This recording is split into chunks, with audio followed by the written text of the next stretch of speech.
Well, sometimes you pay to play. Good morning, good afternoon, and good evening, wherever this latest edition of the Exhibition of Speed podcast may find you. It is I, as always, Gavin. And I, Justin. So we're recording this a little later again today. It is kind of nice. I actually just got done doing a drive with the Park City Car Club where I personally did not pay to play. Lucky. Luckier than some. But, that is what happens, and that is the mantra that I still live by is, just, playing with the line in and around the line just enough that if you, are caught doing something, then it won't be the fucking end of you, you know?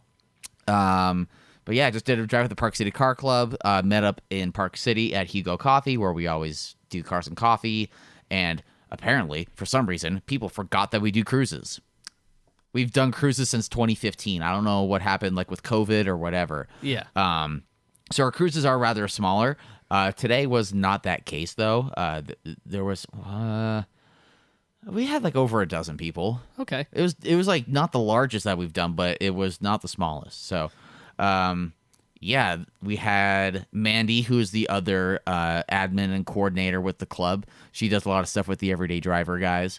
As far as merch and organizing their events and drives and things like that. She was in her Boxster GTS 981 generation, so not the current one, but the one generation back that still has the flat six. Yeah. Hers is a manual, which is awesome. Oh yeah, great. She didn't go for PDK, and she was in that. Her boyfriend Grady was in a C6 Corvette that I actually drove yesterday, which was fun. That was my first C6 experience. Okay.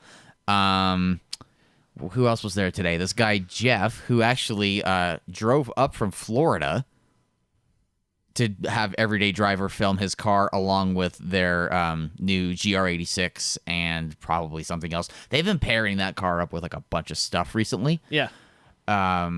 We had them. There was a 991 GT3. This guy Andrew, who he's a really good guy. He goes on the Taco Tuesday things.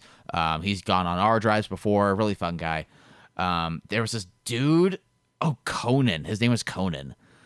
Is he related to O'Brien? I'm sure he gets that all the time. I'm sure that's the number one comment he gets the second he said his name is Conan. Yeah. And he didn't seem that barbaric though.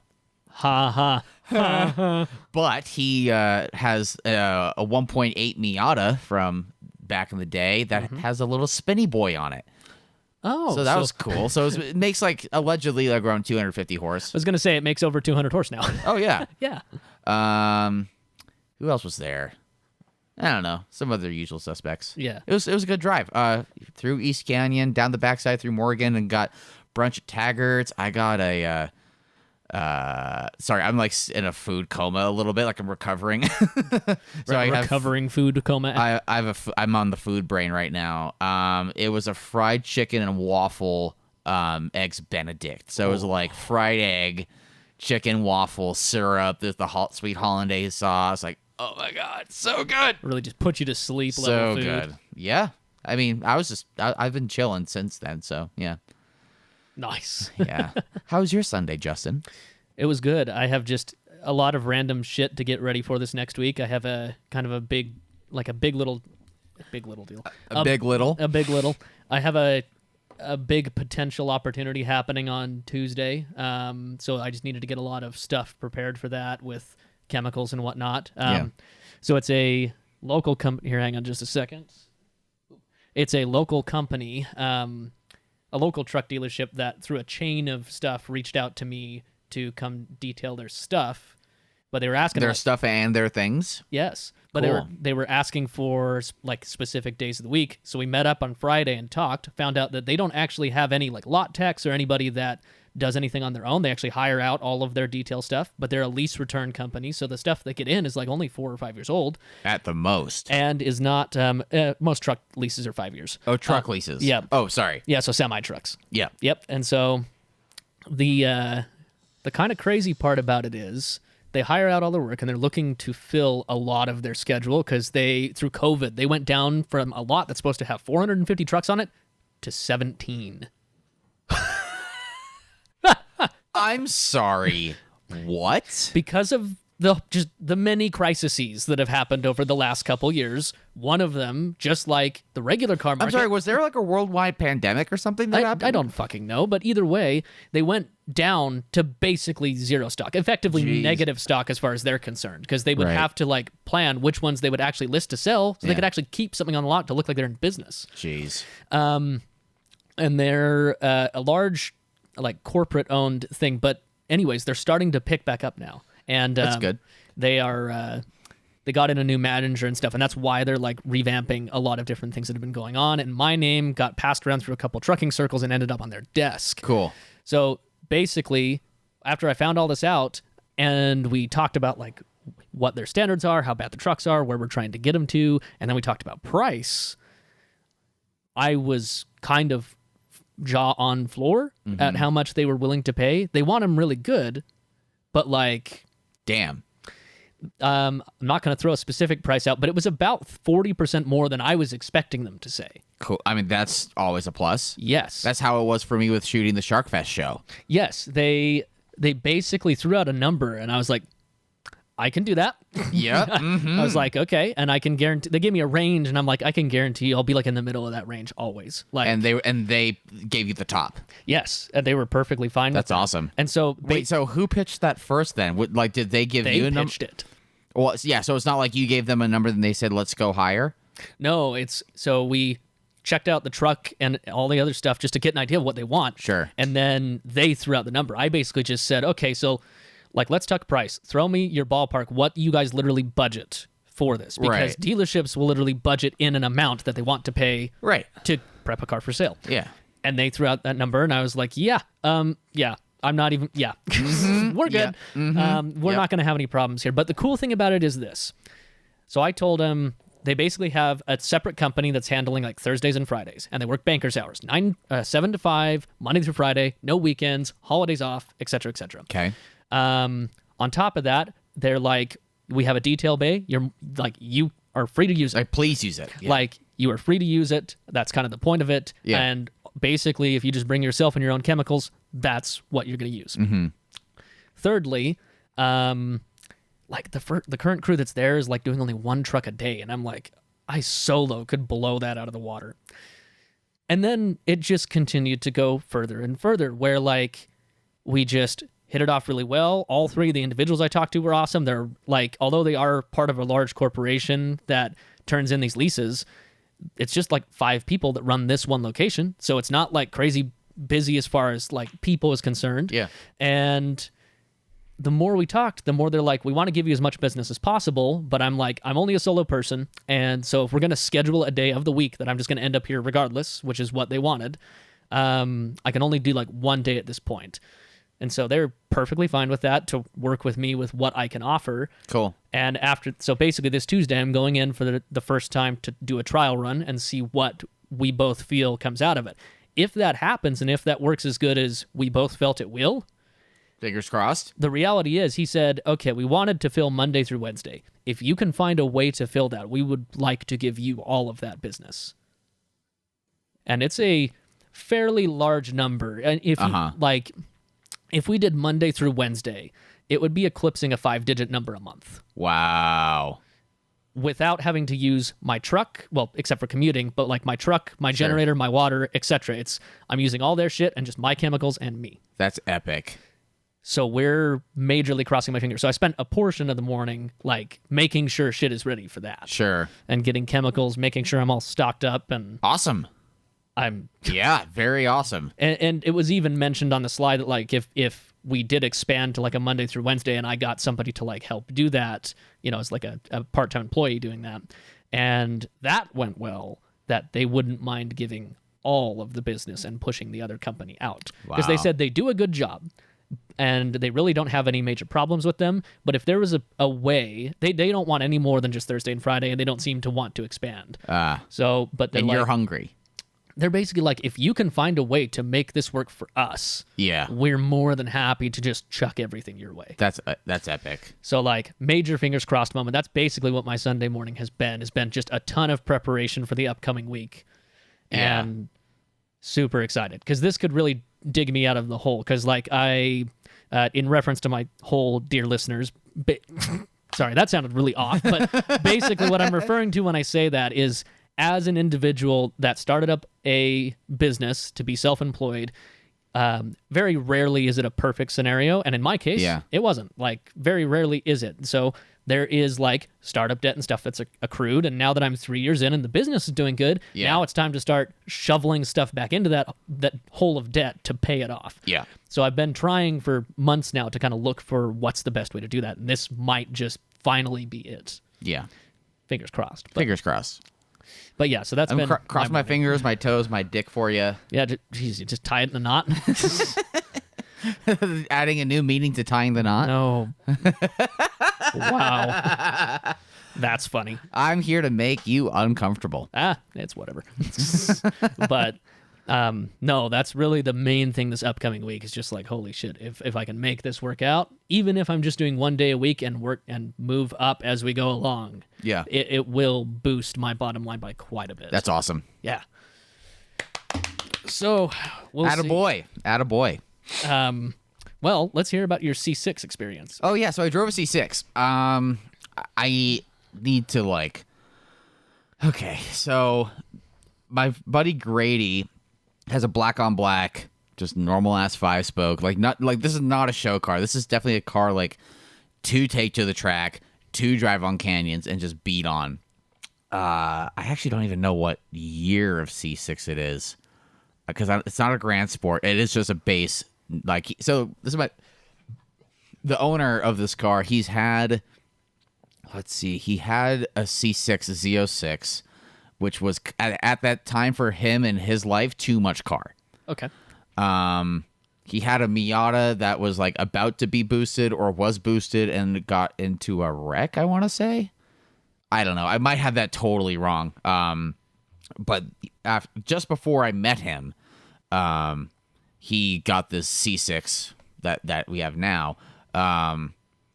Exhaust done, he's gone through 3 different suspension setups basically to get it to where he wants. Okay. He has the ECS, the Extreme Contact Sport tires. He's starting to sell me on those tires actually. Short shift kit. Probably an intake. I don't know if it has a tune on it. He's jokingly said that at elevation it makes roughly 330 to 350 horsepower. So it's not fast. No. By Corvette standards, at least it's not fast. Yeah. So I don't want to publicly at this point at least say where this road is. It is a recently paved road that is within the confines of the state of Utah. And if I remember correctly, it used to be gravel, right? Yes, there was a section that was gravel. Okay. And now that it is not gravel. Sweet. It's a beautiful little black ribbon of road that goes up one side of this hill and down the other side. Has these really nice views. Great combination of. There's actually some really cool altitude changes too. That you can come up and over a crest and it feels almost like a roller coaster where it dips you down and you're looking straight at the road and the road is going straight and it just goes right back up. It's Sweet. Really fucking cool. If it was closer to us, to either you or me, I would say we should film something over there because it's really pretty. A lot of the beauty is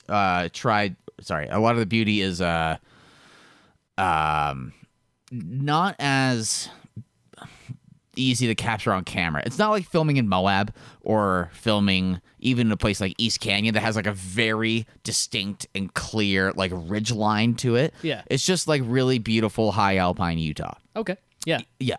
A lot of sweepers, but the road itself is not actually that wide. So the actual ribbon of tarmac is not, but it's not alpine loop either. It has a distinct double yellow that goes down, but when there is a turn, it's kind of sharp, but it's not super winding squiggles that would be what we have experienced in Malibu. Okay. For instance, that. Gotcha. But it's a good road. It's a great road for a car like a Fiesta or a Miata, modified BRZ, that kind of thing. So drove Grady's car and didn't need to take it out a second because it goes to 85. And we're back. Sorry, all 3 listeners of the Exhibition of Speed podcast. Just some mental and technical difficulties. I was starting to get into the description of this road, and I'm now realizing that I don't want to give too much away. So it's a really fun road. Grady with that C6 Corvette, he had driven it before, but the last time he drove it, he actually got a puncture on the road. He got a tire puncture. Okay. And he pulled off at this pull-off, which is actually this like the most beautiful part of the road, and that's where he waited for his tow truck. I mean, that's fantastic. You got to love when you break down in a nice place. Oh, yeah. Oh, it's stunning. For those that follow me on Instagram or on Facebook, it's the photo I posted of my car, the Corvette, and the FRS, or I guess Toyota GT86, I think at that point. They're all the same. They're very similar. Yeah. My takeaway is I do think that at some point I should have a V8 in my life. I've only had 4 cylinders, whether they are flat or inline, naturally aspirated or turbo, front wheel drive or all-wheel drive. You know, I've had 4 cylinders. I'm like, well, a cheap V8 would be kind of fun, just to like have as a fuck around car, like not really as like a track car for me. Yeah. I'm not saying the V8 cars can't be good on track, because that's been proven. I mean, you'd have to be such a fucking numbnuts to believe that. Yeah. So, but I think having something like a cheap, like a mid 2000s Pontiac GTO. Oh yeah. Or like an F-body Camaro, or like a C5 Corvette, like that would just be kind of like a fun car. Makes a good noise. If you have one that, you know, gets some good wheels and tires on it, have some good chuckability, some good turn into it, and I guess Bob's your uncle, maybe? I don't know. I don't know what's exactly involved. I mean, if we got Grady on the podcast, he would just like not stop talking about it. So Grady, if you're listening, holler at us. Come on the show. But yeah, I mean, it was fun. It made a great noise. It didn't drive like a Miata, because it drives much larger than a Miata, but it does feel like a more grown-up, serious, adulty Miata, where like the back end was actually really really playful. The front end was still chuckable, and it did have like somewhat of a rear squat, like on corner exit. And I drove this thing for like 7 minutes or so. Like I drove down to a spot, and then I turned around, and then I came back up the hill, because I didn't want to like steal too much of his time. But fun car. I got to drive. Is that you vibrating or me? Oh, I think that was you, because I think mine's off. Oh, yeah. Apparently I'm popular. Apparently so. It's actually interesting. I mean, if he's done the suspension upgrades that you mentioned, he's probably eliminated the leaf spring, the traditional Corvette leaf spring. I think he's still on the leaf spring. Oh, really? Yeah, I think he's still on a leaf. It didn't, but like this road is also so smooth that like if he was on like a leaf spring with like a solid axle rear on like a bumpy road, then you could really feel that aspect of it. But with like the Boss 302 Laguna Seca, like the last of like the really fast performance, you know, solid axle Mustangs, like they dialed a lot of that shit out by that time. Yeah. So, and C6 being the second to last generation of front engine rear wheel drive Corvettes, they had a lot of time to work on that car. Yeah, and I don't know if you know this, but Corvettes, their leaf spring setup goes left to right. It's a single leaf. Yeah, it's not back to front like it is in like a truck or something. Not traditional at all. They stuck with it. Don't some have front leafs as well? The older you go. Yeah. Most of the new, I think anything past C5 has all been complete independent, Probably. not connected. Probably anything after, probably C5 included. Yeah, Probably, actually. I believe so. I am not a Corvette. I am not a Corvette expert. Therefore, that is an assumption. Please take it as such. Yeah, but you also are around them a lot. Yeah, so. I know all the C5s and up that I've dealt with have all had standard independent struts in the front. So, right. You know. What else? Oh yeah, the thing that I actually am really excited about. So this guy Jeff, he drove up from Florida to have Everyday Driver film his car, for either TV or internet. It's probably for YouTube. He has a very modified. I was told at the beginning, like when I met him, he had like over $20,000 in modifications. Holy shit. Yeah. That's a number. It's, yeah. He's one of those guys that's incredibly fastidious about about weight savings.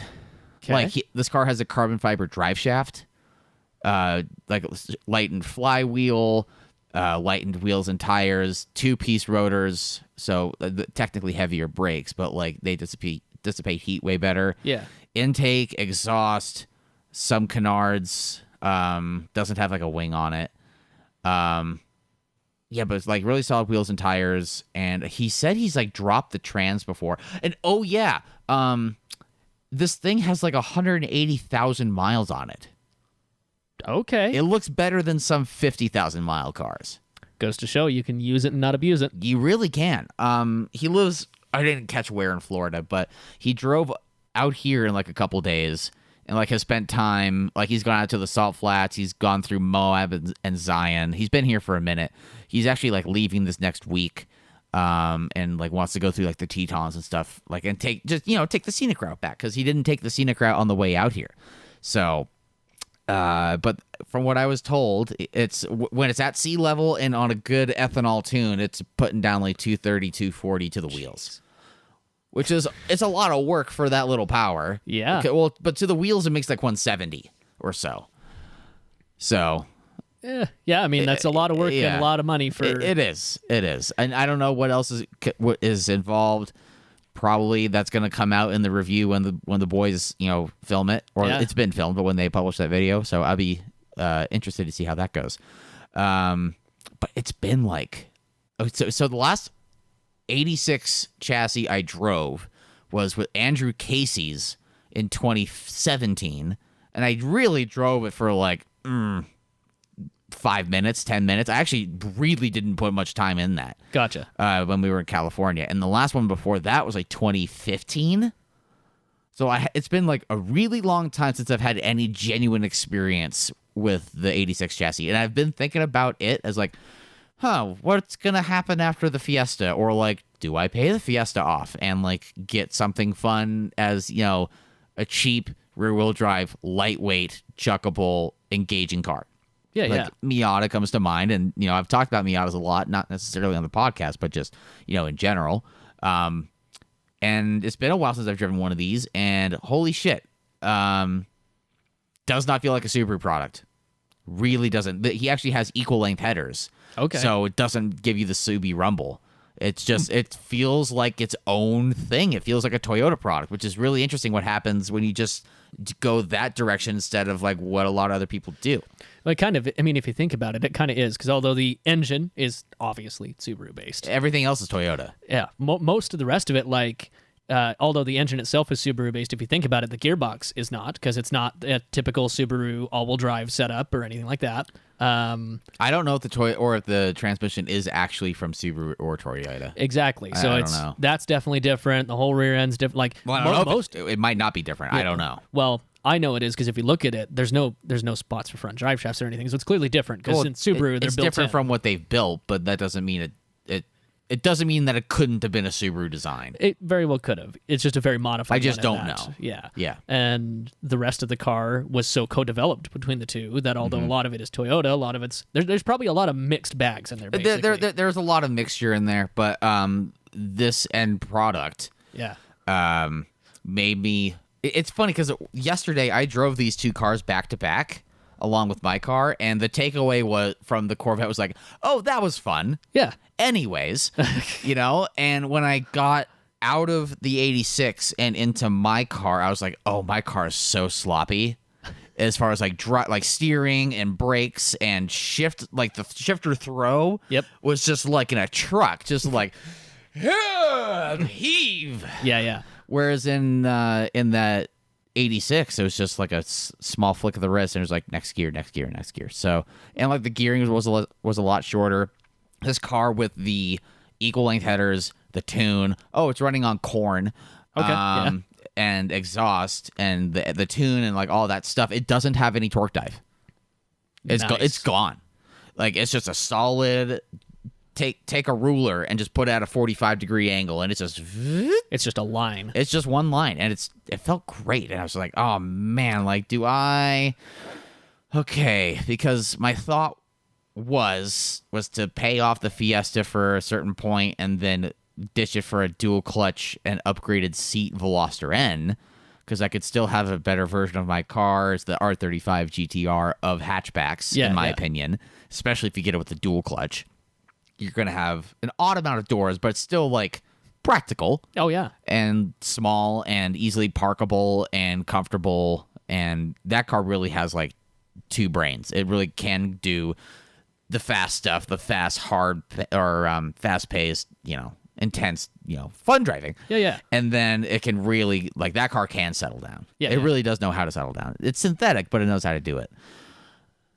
And then I drove that GR86, and I'm like, what if instead of an or, we did an and I just paid the Fiesta off and got this thing? So with that GR86, was it kind of like the situation of you wish it would have came that way from the factory? Well, of course. But no, because this definitely felt more like a tuner car. Okay. With like how loud and the exhaust was a bit raspy. Okay. But like as far as the power delivery, yeah, that's more what I was talking about. Because like exhaust and stuff like that, be damned. But mainly with the basic drivetrain, the underpinnings. Well, yes, but with the exhaust, you need an upgraded exhaust from factory. Okay. To it's the combination of headers and the so I guess you could have like headers with the high flow cat and a resonated exhaust and get rid of a lot of that stuff while still maintaining the cat. Like that, along with the tune, is what gets rid of that torque dive. Yeah. So I mean, that would have been good because, like, again, I've never had a true FRS experience yet. Yeah. Yeah, it's one of the things I still need to have an experience with. I mean, do you want to go down the list of, like, great Japanese enthusiast cars you haven't driven yet? Because, I mean, I have some I can add to that, too. Yeah. Like, I haven't driven Evo 8 or 9. I haven't driven, like, a 240SX. I haven't driven a 240Z. 3000 GT. Yep. Supra. RX-7. Yep. Of any gen. And just because of what I've done, I've had random experiences with like one STI, one RX-8, one Miata, etc. Oh, RX-8 is the other one too. I haven't driven. Yeah, so I've had random experiences with those, but none of them were experiences that would have actually helped me learn the car. So I don't really count them, even though I technically have driven them. You have technically piloted them, but not in any way that I would be able to extract any information about the car. Right. So, I mean, yeah, there's still a pretty good laundry list of those that we haven't done. I mean, and you could even throw... This would be a little more weird honorable mention because it has kind of a little bit of a cult following, but like the 300ZX is another interesting one to dive into. It is, yeah. Where they went crazy twin turbo and shit. Well, crazy twin turbo and like weird packaging. Yes. Very strange packaging with their design. Yeah. For those that have driven Miatas, excuse me. For those that have driven Miatas, it really does feel like a more buttoned down ND. And I can speak to more of the ND Miata because, well done. I know. Well Big done. old flip. If like the ND Miata is playful and has the Miata character and is, I keep on using the word chuckable, but like it really is a playful dog in the way that you can just frolic up a road. Yeah. Whereas the Miata is more of like an emotional escape. Okay. Yeah. And the BRZ86 is definitely more focused. I hope that helps. I think that makes a little more sense. They're both technically tools for the same job, but one the top can come off and the other one can't. Mm-hmm. But they have almost very different purposes in how they do it. Yeah. Yeah. One's a little bit more, thus BRZ, purpose-built for that, whereas Miata has a little bit of a multiple knife set where top can come down. You could just do things on a cruise that like would give you, I mean, it's just like lots of people say when you remove the roof of a car, you open up a whole new world of experiences, which you do. Yeah. You can... It's a cheat code for fun. It is. Like, any car can be more entertaining. Look at the Volkswagen EOS. Yeah. Or a Chrysler, well, not the Chrysler Sebring, but like... Take any car and hack the roof off, and you feel more like it is more of a sense of an occasion. But at the same time, the BRZ has a much larger trunk that can have the seats fold down, and the trunk opens up further. Oh, and you have rear seats. Oh, by the way, you have rear seats. Yeah, it's a better interior, a bit, more power, more torque. A tiny bit more room on the inside as well, just in general. A bit, you yeah. know. No, definitely a bit more room. I mean, it's more the size of the inside of the BRZ is more comparable to an NC Miata than it is to an NA or even ND. Yeah. So, I don't know. I had a lot of fun. I want to drive that some more. I might have to find another one to drive because homie goes back on Tuesday. Oh, that's quite the commute back. But yeah, well, he's gonna go and like drive $1 Million Highway and like all that stuff. Oh, sweet. Yeah, so he's gonna have some fun. He's making a thing about it. Yeah. No, that's the way you should do it. Yeah, like, 100%. That's honestly, I don't think I would have been as sold on my Saab if I didn't have such an adventure with it to begin with. Because I did that, 3,700 miles in a week and a half and visited so much shit. Oh yeah. Like, got to check off a bunch of bucket lists of Blue Ridge Parkway and all that shit all the way back. Mm-hmm. I don't, the car proved it to me then, and I'm sure he's the same way with that car. Like, maybe he's done a trip like this before. I don't know. But either way, even if it's just this trip, like, he's doing double the mileage I did with the Saab. Yes. Which is awesome. Yes. I love it, especially with having, like, the amount of mileage that it does on it. Like, yes. That's... Yes. I approve heartily. The seats didn't look that worn. Like, the paint, like, I don't know, it's this pearl white. Like, it had some swirls in the front.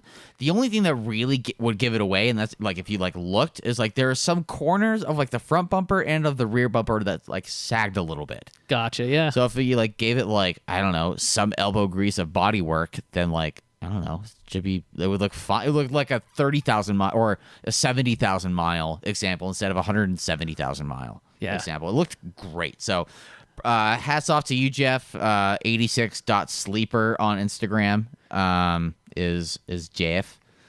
My name is JF.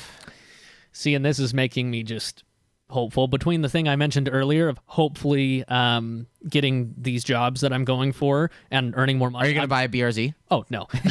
No, but I'm hoping to get like my two fun cars like back up to par, because that's the one of my biggest downsides right now is that in the event of me creating this business and whatnot, there's a lot of things that have just had to been parked sideline. Yeah. The cars are one of those. Yeah. And I've brought everything back up else, like in regular life. The cars are now probably next on the docket to, okay, let's get these back up to. Because neither of them have been fully neglected. They've both had oil changes. Like, the stuff to do the bare basics to make sure they didn't just sit and rot. Mm-hmm. But the Saab's on 10-year-old tires. This is 30-year-old car problems. Oh, yeah. Like the Saab, both of them at this point run, thank God. That hasn't always been the case. Yeah. With the Audi mainly. Yeah. But, like, they're both in need of tires. They're both about 9 to 10-year-old tires at this point. Cars need tires. Mm-hmm. And the Saab's been running off of random spares ever since I wrecked one of my really sets of nice wheels. So 5 years ago. 5 years ago, exactly. So well, there's that. Get it together, Justin. And then, like, if it doesn't continue to try to prove me wrong at every turn, theoretically, the Audi with a set of tires and cats is good. Yeah. We'll see if that actually proves to be the case. But that, I think, my winter project, provided that the income from this job is actually helps me not have a legit income dip for the first time in a winter. That'd be good. Then I might actually be able to fix those up as a winter project. Because neither of them need a shit ton, but the things they need are high dollar items. Again, like tires and cats and shit like that. Yeah. So it's like, okay, I got to have like $2,500-ish to throw that direction. But if you're going to be making, what you claim to hopefully make on top of other gigs, which, by the way, can I just Venmo you in advance and like have you whenever you have free time clean my car? Yeah, thanks. Sure. I mean, I'm always free. Like to just free. You're always free. Sorry, no. I'm free to have you send me money. You're always available. Yes. You need to change the lingo. Mm-hmm. I'm always available. I know. If you ever just want to Venmo me, just Venmo me, and I'll just say thanks. I guess. Thanks for, Thanks for the money. What do you want? That'd be great. You just go in the comments of like the Venmo transfer, be like, okay, what do you want? Okay, I didn't know I was a vending machine to prepay. Yes. There you go. I could definitely do that. But cool. Yeah, it's tons of fun. You just squoke with the chair. Whoop. Oh, not quite. Are we sure? It's like when like you squeak a chair in class and people give you shit for farting, and then you can't replicate it, but you definitely didn't fart. You're like, Do you smell? But no, I you did it. No, just with the talk of the drive and this stuff is just making me really hopeful and excited that I should be able to turn the corner and just get those things back up to par. And awesome. Like, really, I mean, at this point with the setup the Audi has, it's never going to be a great canyon cover, but it's going to be decent enough. It's a fun commuter, Yeah, for sure. And like, if it gets to the point where you don't need the truck, yeah, like if you could get rid of the truck, yeah, and have 2 fun commuters and then something else, a sports car. I know something. Sports car, Justin. I know. I'm gonna say it again, really close to the mic. Sports car. I could tell you this: the truck won't be going anywhere, even with this stuff. Oh, Yeah, damn. no. Unfortunate. Because that I still would have enough business. The goal with this would be to get it to the point that I would have someone else be hired to take care of that, and then me still do my regular shit. Yeah, true. So we'll see. Lots of like. I just want you to free up potentials. garage space so you can get a sports car. See, and I mean, there's other things that can maybe help that happen. I don't know. Or, maybe, I mean, not everyone is a sports car person. And you might not be that. And you might like really nose-heavy front-engined, 5-cylinder Audis. Has been what I've been drawn to. Yeah.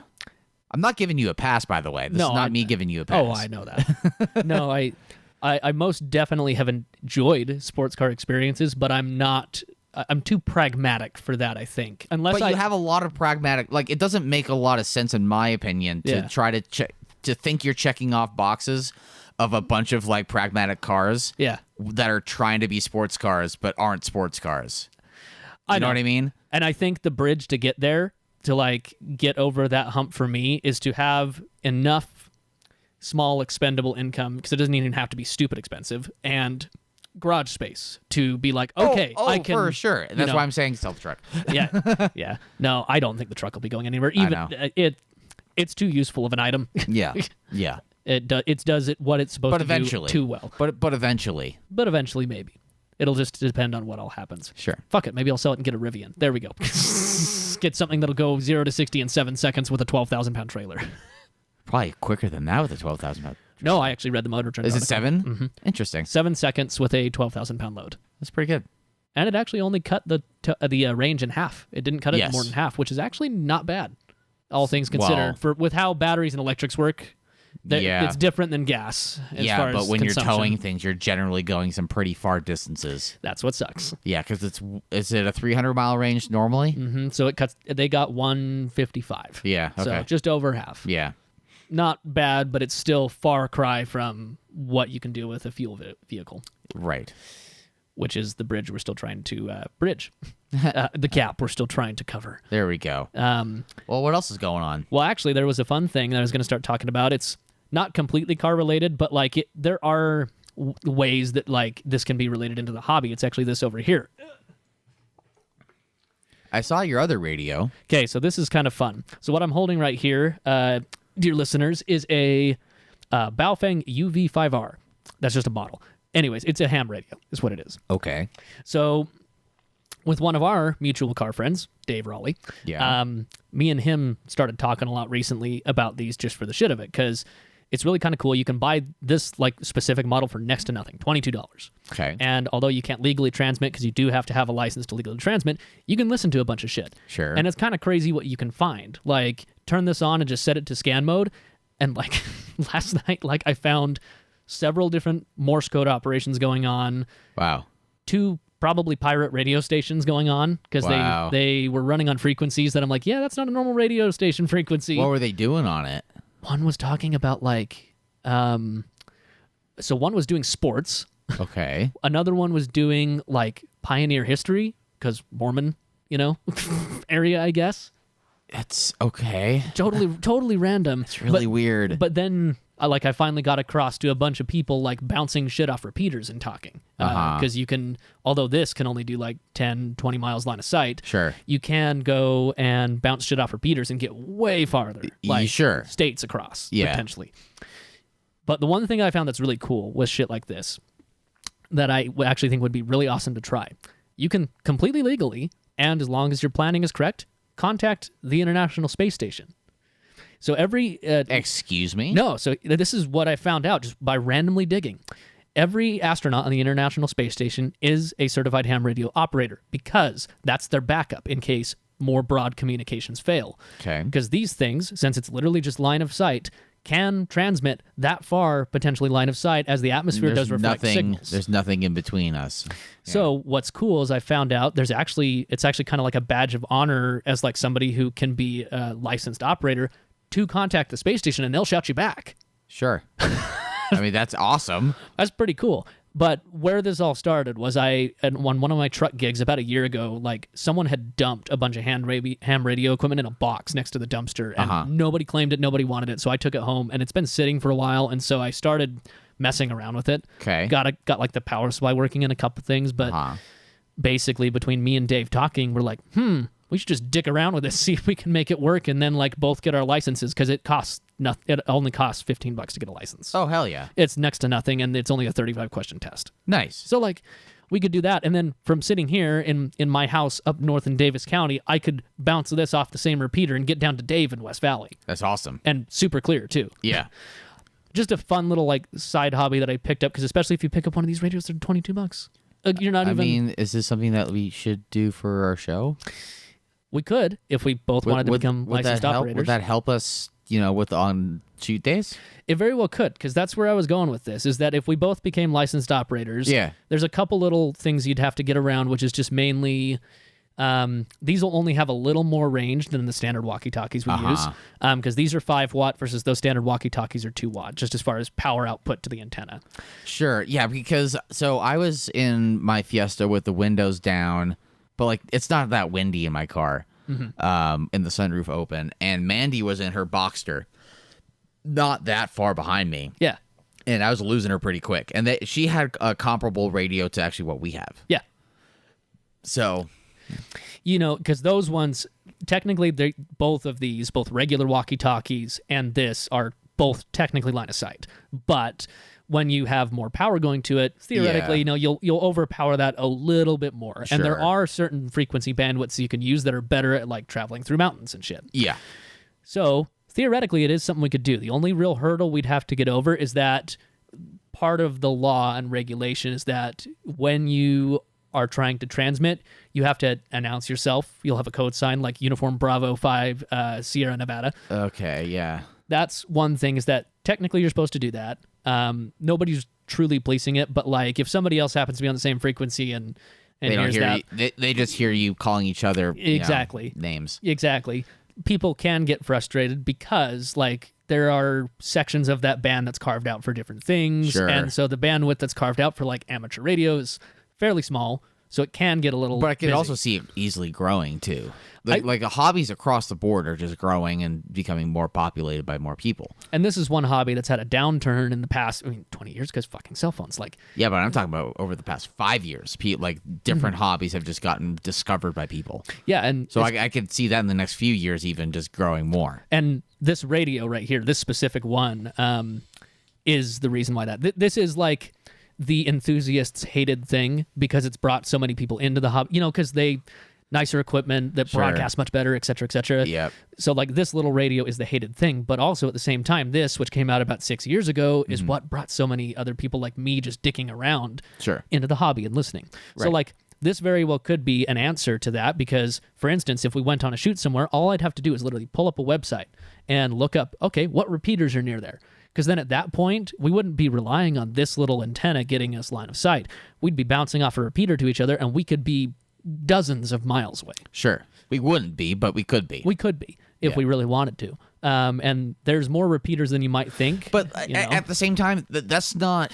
It's not for us being dozens of miles away. Exactly. It's for guaranteeing that if we're 3 miles away, we can hear each other clearly. Yeah. So I'm going to do a lot more research and make sure, like, there are certain frequency sections that are cut out, not necessarily specifically for these radios, but you can use these radios with, that you wouldn't actually have to be a licensed operator for. Oh, cool. So, like, more research is being done, but if I found these, especially with how cheap this thing is, like, there you go. Neat. Could be that. And it's just kind of cute. It comes with the little like earpiece and stuff with the little push to talk button, so you can feel all James Bond, spy or security guardy. Yeah. Yeah. But cool.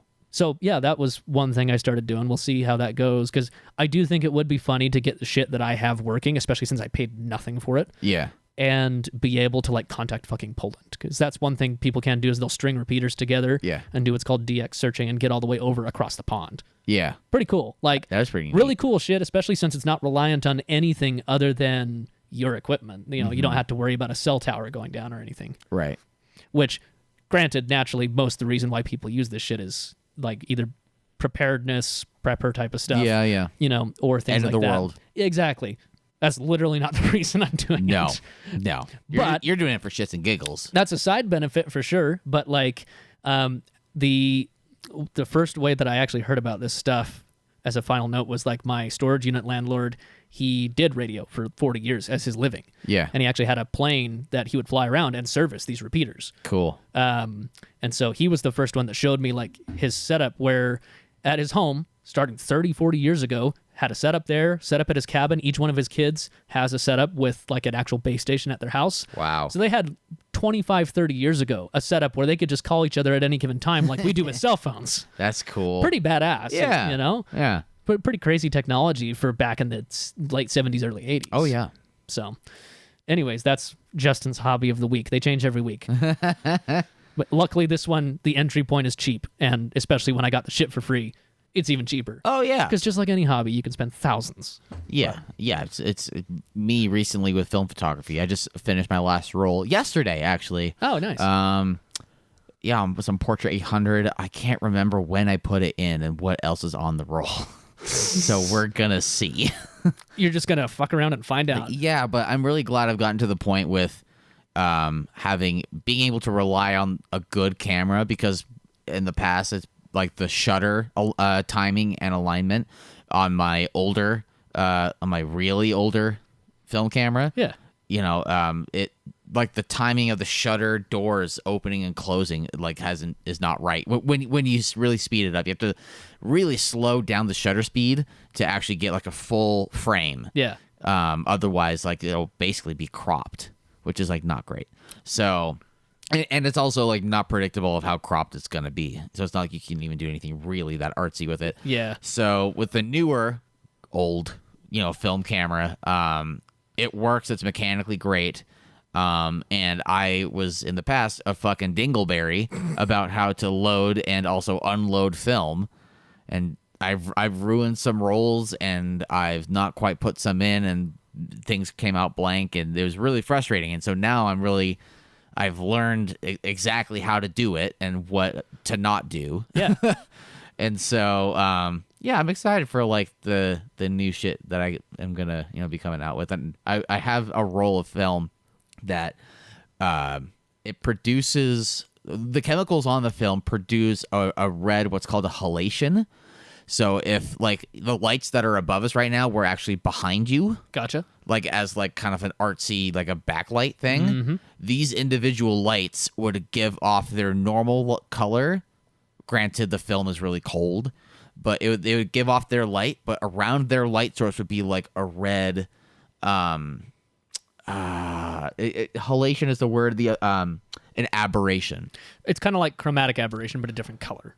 Well, and it's a different thing. Yeah. Because chromatic aberration with like other photos, like with digital photography, is just showcasing cheap, shitty glass. Yeah. And because there would be like a little highlight around the area that's either purple or green. And with this film, it's called Cinestill 800T.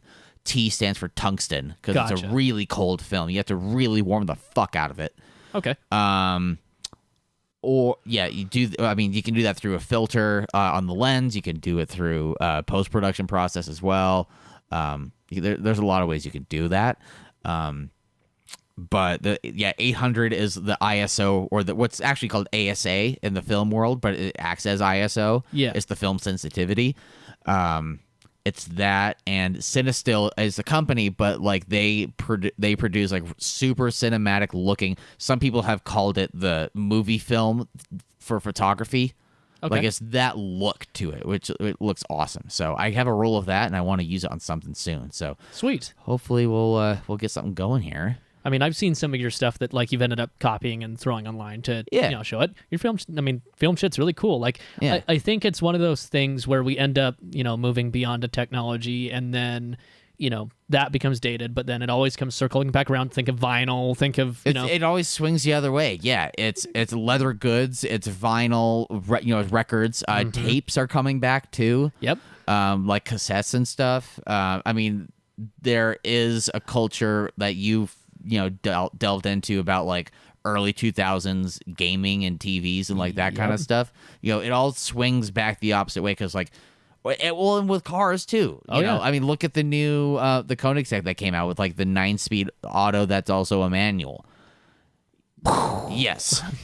I mean, look at how much they're charging. Singer is charging, or Icon that does the Land Cruisers and the Broncos. Because I think at the moment that like the new technology gets good enough that it's not problematic, it finally proves the old technology wrong, and there's a period where like most people's moved on. Well, it moves. Yeah, it gets to the point where everyone wants to be on the cutting edge, but we lose the charm of the older stuff.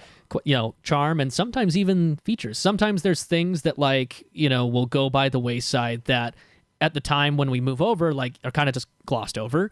Little aberrations, like what you were talking about with the film camera that like with the halations. Yeah, the halations. Like you're like, whatever, it's gone, it's good. We've moved on to bigger and better things. Go ahead, just so we can use the screen for ourselves and Justin knows what I'm talking about.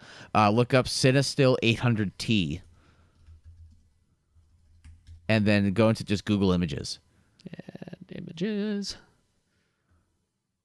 Okay, yeah, that's sweet. Like, look at that one that I don't know if that actually is in Japan or something, but like look at the surrounds like around the light sources and stuff. But also at the same time, look at how cold and blue like the sidewalk is. Yeah, I mean, it is a really cinematic look, and I have a roll of this in my fridge right now. This is sweet. I mean, even looking at like this one, that's a vibe. It's a vibe and a half. No, that's really cool. Almost reminds me of like cyberpunky type of a visual to it. Mm-hmm. Oh, click that one you had your mouse over. Like, that's fucking sick. Holy cow, yeah, like all that red coming down. Yeah, I think that might be a development thing or a shutter door thing. I don't think that's necessarily the film. Even if that was a complete accident, I actually kind of did. Oh, yeah, it's awesome. So that's what Cinestill is. While you're here, actually, go scroll up. Cinestill, look up Cinestill 400. Yeah.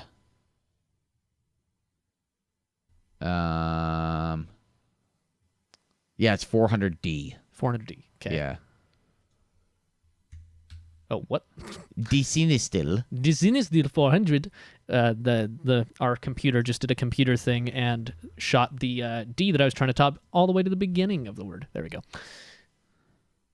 Yeah, it just produces like this really nice warm look, and like they sold out of this shit before I found out about it. Yeah, and I'm just like, fuck. That's the look I want from my film photos. Is it more expensive or less than the 800? Well, you can actually buy the 800 at places. There's just no availability. Because if you go up to the top, okay, unique photo, yeah, $14. I think maybe the 800 might be a little bit more expensive. I think it depends where you go. Let's see. Just swap it with 800T. I think 800T is like $18 a roll.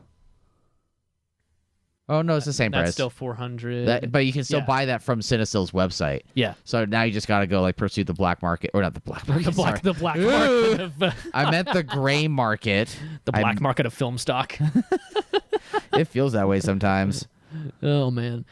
I mean, there is periods, though. Like, that's some of the stuff that gets lost is sometimes we move on so quick to new technology that the old stuff is just, nobody's producing it anymore and it's gone. You know how many times that I've been approached with a film camera of like, oh, wow, do they still make film for that? Exactly. Oh, I remember when I had one of those. And where do you get it developed? Exactly. Yeah. And there are times when, like, a hobby switches over like that sadly it's not maintained as well, and there's some things that are lost in, some serviceable items that you just can't fucking get anymore. Yes. The nice thing about cameras is that they're really simple. Yes. A camera is a box with a control, like something to modulate the shutter speed, and then the lens. Especially when it's film. It just literally shines straight through. Yeah. Basically. And like the parts that are inside it are like super simple. It's just a spindle thing that like winds it up on one side, and then on the other side of the camera, it's a thumb actuated, I guess that's a gear to advance the film to the next shot. Yep. One side adds tension, the other side advances the film, and that's it. Look at like a second row down to all the way left. Okay. Like. Oh, yeah, I see the light even around the fluorescence. Just the little red glow. Yeah, it's around any kind of like actual bright light source. Nice. So.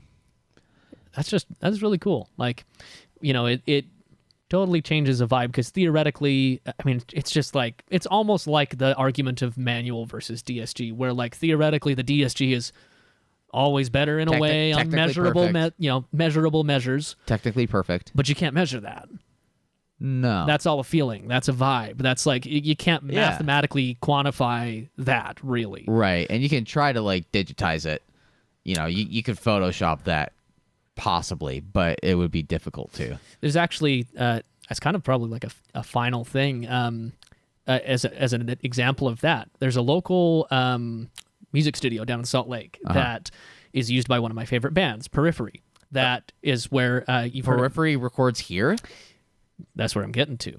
So Periphery, which is a gent metal band, and one of their main guy, Misha Mansour, he's a very big car guy. Yeah. Huge car guy. Yeah. They, starting with, I think, their second album, made the decision to continue recording live vocals and live strings and everything like that. That's all done here in Utah. So on all of their albums... Do they record it digitally or to tape? They do record it digitally, but they do record live subjects. Sure. So somehow, and I found this out watching the documentary of their last album that was released a few years ago, literally just all of a sudden panned to a mountain and then Salt Lake City, Utah. I was like, what the fuck? You're like, wait a minute, I know where that is. So found out this dude lives in Salt Lake and just south end of the valley, and he records like anything that they need, whether it be harp, strings, organ, vocal choirs, like all of it's done actually on point. And what's funny is they then they'd take what actually ended up in there with the legit recordings and then set it against, some of the best of the best when it comes to digitized stuff. So the band members are recording where? They all record in New York generally. So Misha's in LA. He is. Yeah, they've at least on that one they recorded in New York. They just met up over there. Okay, so they'll record all their stuff as far as the actual band instruments, vocals, and stuff all together. So any of like the other like alternate or extraneous stuff would be done here. Yeah. Cool. So it's not necessarily the actual like band music that gets done here, but it's all the extraneous elements that add the little fillers and vibes. Like if you're talking about Sgt. Pepper's, it's on the song The Day in the Life, where it's just like all the crazy shit at the end of the song. Yeah. But they placed that in that documentary against like the best of the best when it comes to digitized or synthesized violins, shit like that. And they're like, what's crazy is like if we put this in, probably nobody would know a fucking difference because it's shit's so good at being synthesized these days that it's pretty damn close. But they're like, we much prefer the old school feel and vibe, having actual musicians do it. Like it's just it's cooler that way. 100%. And then I would say that listening to it, it's not necessarily an audible difference you can measure, but you can kind of feel it. Just like what you can with these photos. Like you put a photo like this recording to tape is a big thing. Yeah. Recording music to tape. I mean, there's this documentary about the recording studio Sound City that was done by Dave Grohl in 2013. And it's a studio that existed and then they went under. And I thought I heard a couple of years ago that they might have come back. Something. But this is where like Tom Petty recorded Damn the Torpedoes. Nirvana's Nevermind was recorded there. Yeah. Rage Against the Machine recorded there. That's where they recorded Fleetwood Mac's Rumors. Shit. Was done there. Like a lot of like heavy hitters were recorded there. And when you have all the band members in one room, like when Rage Against the Machine recorded, actually, it was a full band like one take. Hell yeah. Like it was their first album, I think. It was with Sleep Now in the Fire and like all that other shit. Maybe I'm getting that wrong, but. Yeah, they did a whole. They had a whole take, and like they had like their even like friends of the band were like in like the room, not in the mixer room, like in the recording room. Yeah, with just like watching them, just going like, oh, which is such a cool fucking thing. Oh, it's great. It's one of the things that's lost. Like it's if astonishingly amazing that we could, certain bands, especially during COVID, have like recorded albums in completely different areas on completely different parts of the world. I mean, that's great when that's needed, but it's another element to actually have the people in the room together. Exactly. Even though most things on recorded record these days, even if they are all together, are not done in one take like that. No. They're all combined, similar to how we edit video. They're all, layered and added together. Right. Better takes and stuff like that to make it sound good. It's a little less, genuous. Yeah, exactly. Genuine. But anyways. Crazy. Anyways, I don't know. Is there anything else you want to say? Not necessarily. I think we just about covered it. Well, okay, apparently you've enjoyed your Coke. Apparently. Anyways, thank you for listening through this rather interesting episode of the Exhibition of Speed podcast. If you want to buy a shirt, sticker, hat, etc., hit up our website, www.exhibitionofspeed,